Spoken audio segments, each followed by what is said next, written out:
श्री शिवाय नमस्तुभ्यम। दोस्तों, हर हर महादेव। स्वागत है आपका हमारे YouTube चैनल शिव और शक्ति में। हे प्रिय भक्तों, आज की पुण्य फल देने वाली महात्म्य कथा में आपका दिल से स्वागत है। आपका दिन शुभ और मंगलमय हो। तो चलिए सुनते हैं माघ मास महात्म्य। लेकिन इससे पहले श्रीमद् भागवत महापुराण की कथा का रसपान करते हैं। ओम नमो नारायणाय। सूत जी कहते हैं, विदुर जी तीर्थ यात्रा में महर्षि मैत्रेय से आत्मा का ज्ञान प्राप्त करके हस्तिनापुर लौट आए।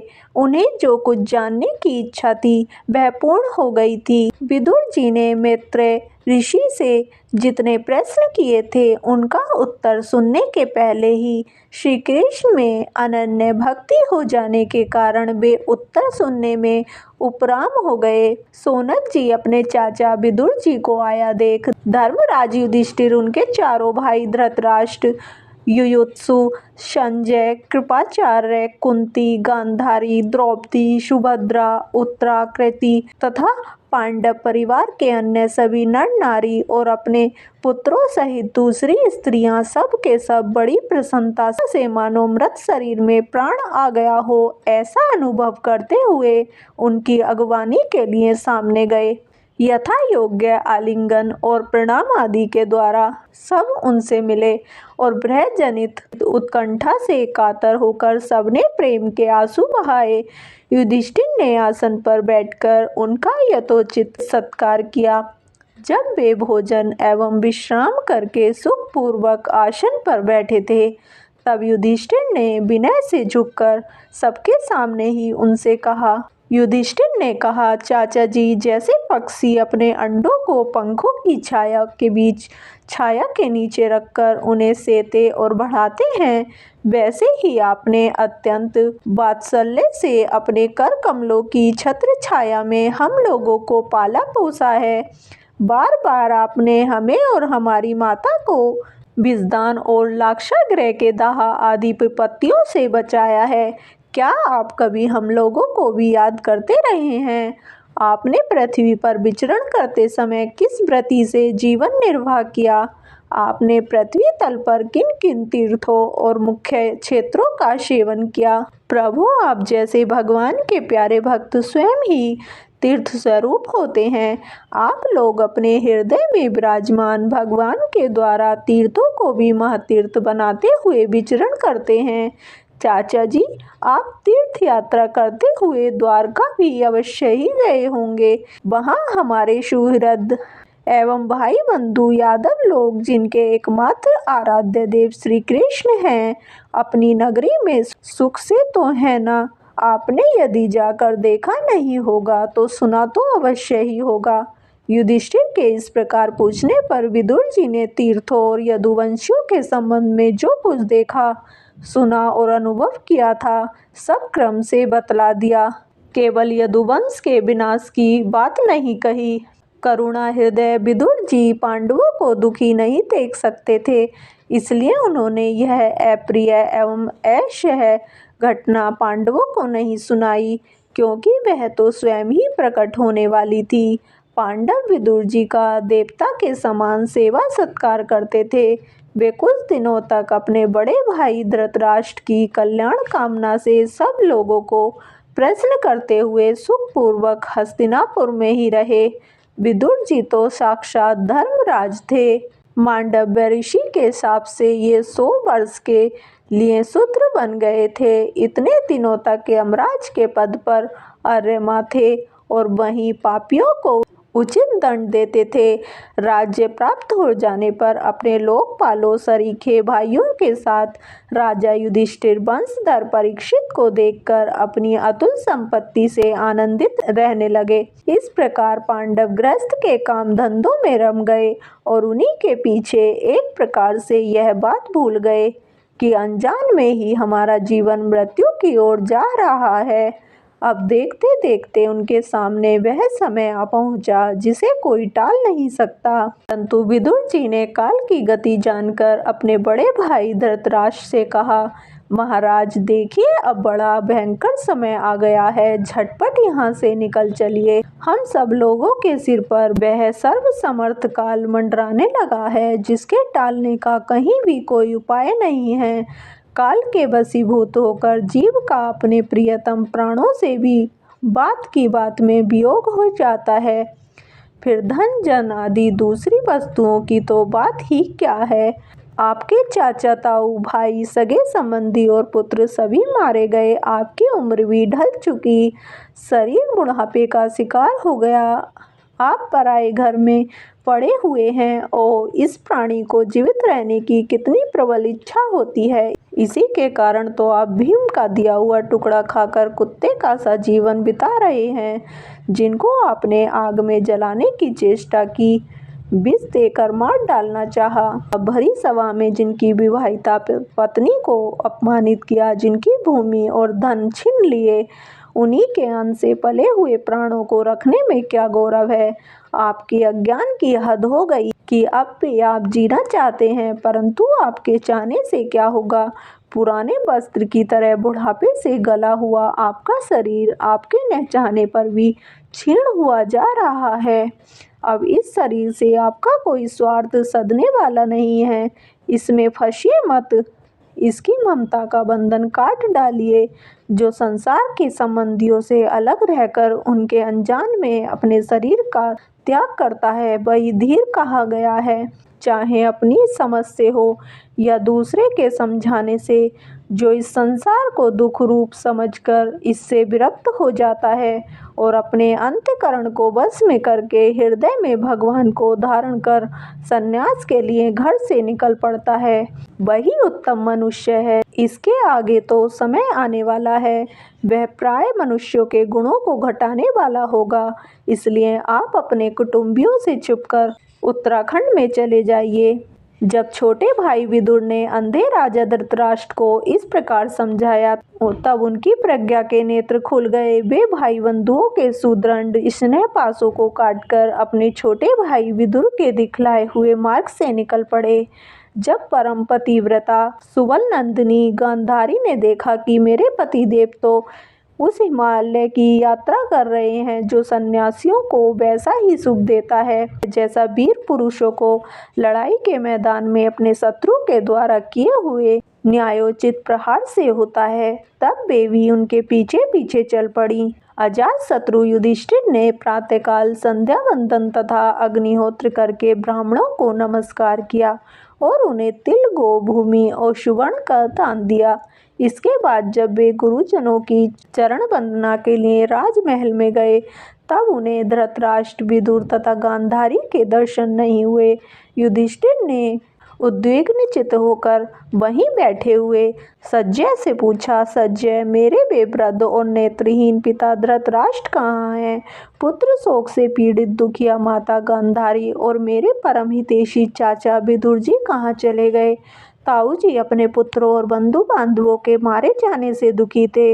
मैं बड़ा मंदबुद्धि हूँ, कहीं मुझसे किसी अपराध की आशंका करके वे माता गांधारी सहित गंगा जी में तो नहीं कूद पड़े। जब हमारे पिता पांडु की मृत्यु हो गई थी और हम लोग नन्हे नन्हे बच्चे थे, तब इन्हीं दोनों चाचाओं ने बड़े बड़े दुखों से हमें बचाया था। वे हम पर बड़ा ही प्रेम रखते थे।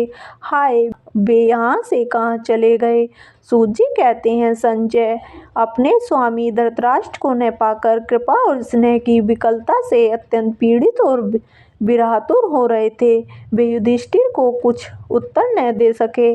फिर धीरे धीरे बुद्धि के द्वारा उन्होंने अपने चित्त को स्थिर किया, हाथों से आंखों के आंसू पोंछे और अपने स्वामी धृतराष्ट्र के चरणों का स्मरण करते हुए युधिष्ठिर से कहा। संजय बोले, कुलनंदन, मुझे आपके दोनों चाचा और गांधारी के संकल्प का कुछ भी पता नहीं है। महाबाहो, मुझे तो उन महात्माओं ने ठग लिया। संजय इस प्रकार कह ही रहे थे कि तुम्बुरु के साथ देवऋषि नारद जी वहां आ पहुंचे। महाराज युधिष्ठिर ने भाइयों सहित उठकर उन्हें प्रणाम किया और उनका सम्मान करते हुए बोले, युधिष्ठिर ने कहा, भगवान, मुझे अपने दोनों चाचाओं का पता नहीं लग रहा है।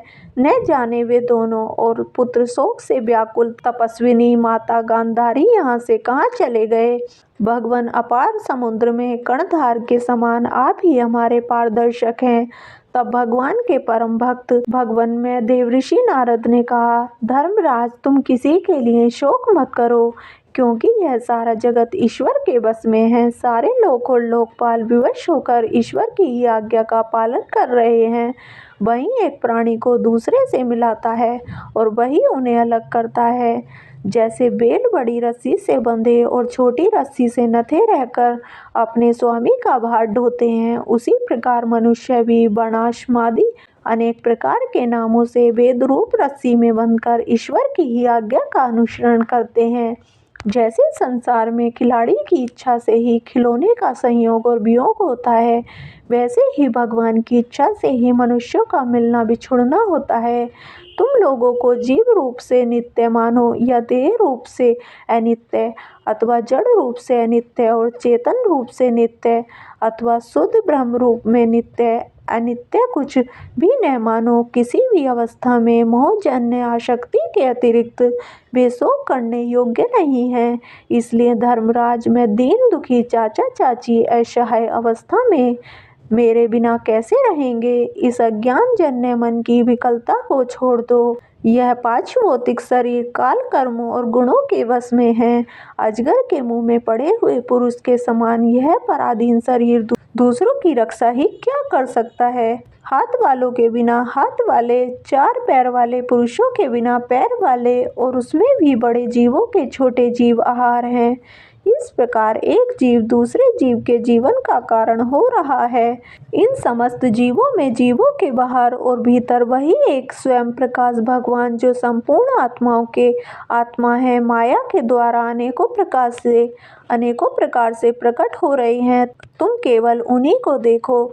महाराज, समस्त प्राणियों को जीवन दान देने वाले वे ही भगवान इस पृथ्वी तल पर देवद्रोहियों का नाश करने के लिए काल रूप से अवतीर्ण हुए हैं।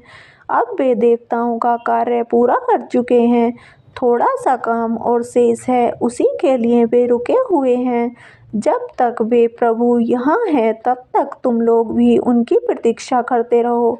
धर्मराज, हिमालय के दक्षिण भाग में जहाँ सप्तऋषियों की प्रसन्नता के लिए गंगा जी ने अलग अलग 7 धाराओं के रूप में अपने को 7 भागों में विभक्त कर दिया है, जिसे सप्त स्रोत कहते हैं, वही ऋषियों के आश्रम पर धृतराष्ट्र अपनी पत्नी गांधारी और विदुर के साथ गए हैं।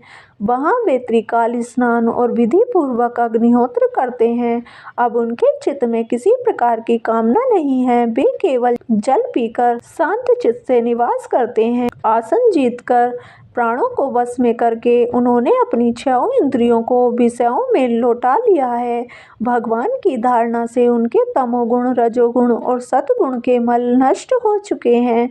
उन्होंने अहंकार को बुद्धि के साथ जोड़कर और उसे क्षेत्रज्ञ आत्मा में लीन करके उसे भी महाकाश में घटाकाश के समान सर्वाधिष्ठान ब्रह्म में एक कर दिया है। उन्होंने अपनी समस्त इंद्रियों को, मन को रोककर समस्त विषयों को बाहर से ही लौटा दिया है और माया के गुणों से होने वाले परिणामों को सर्वथा मिटा दिया है।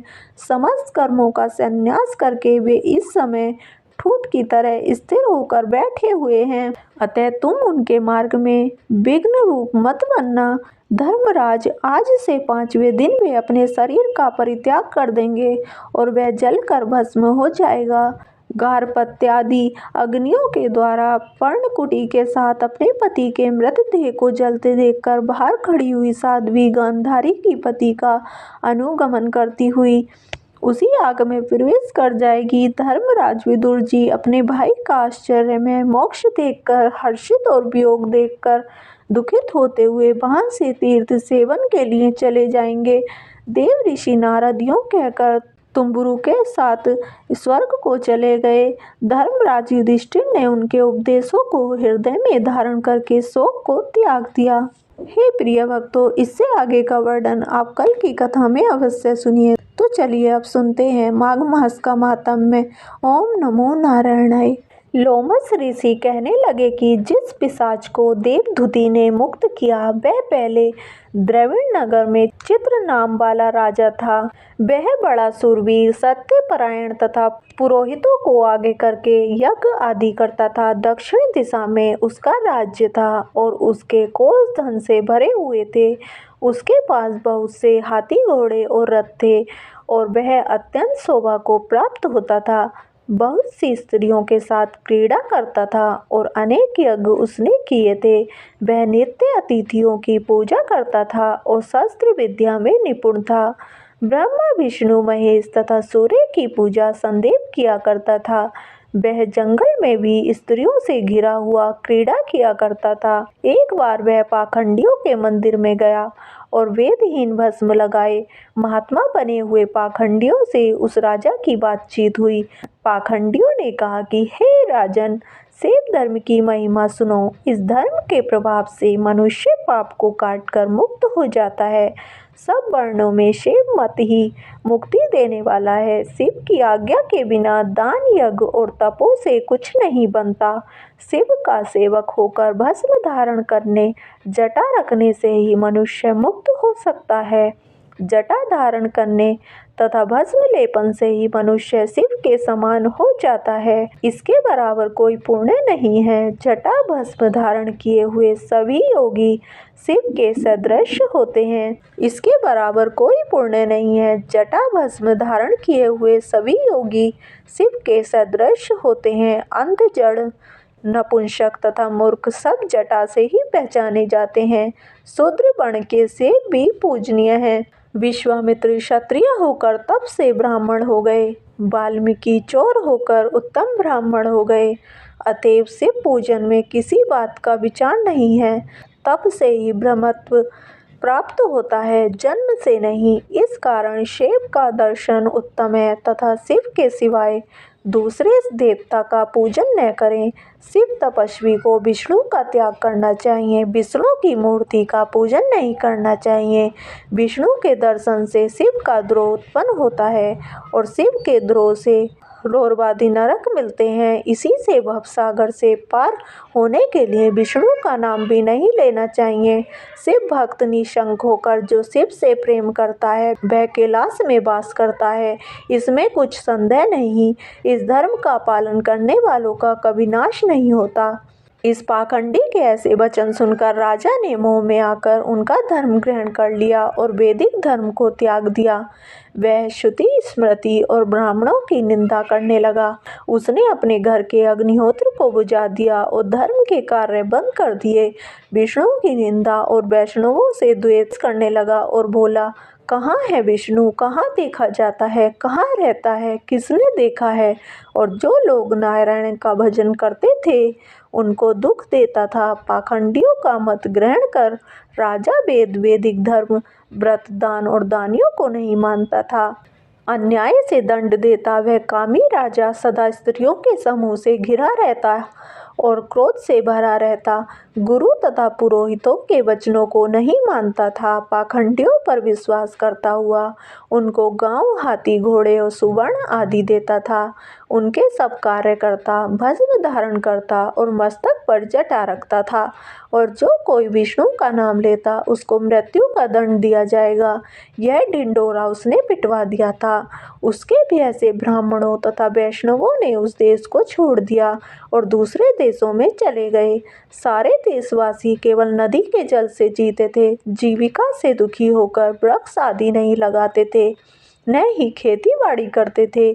प्रजा अन्न के अभाव से गला सड़ा अन्न भी खा लेती थी। आचार, विचार, अग्नि, क्रिया सबको छोड़कर काल रूप की तरह वह राजा शासन करता था। कुछ काल पश्चात उस राजा की मृत्यु हो गई और वैदिक रीति से उसकी क्रिया भी नहीं की गई। यह यमदूतों से अनेक प्रकार के दुख उठाता रहा। कहीं लोहे की कीलों पर से चलता पड़ा, कहीं जलते अंगारों पर चलता पड़ा, जहाँ सूर्य अति तीव्र था और न कोई छाया का वृक्ष था। कहीं लोहे के डंडों से पीटा गया, कहीं बड़े बड़े दांतों वाले भेड़ियों और कुत्तों से काटा गया। इस प्रकार दूसरे पापियों का हाहाकार सुनता हुआ वह राजा यमलोक में पहुंचा। हे प्रिय भक्तों, इससे आगे का वृतांत आप कल की कथा में अवश्य सुनिए। तो कैसी लगी आपको आज की कथा?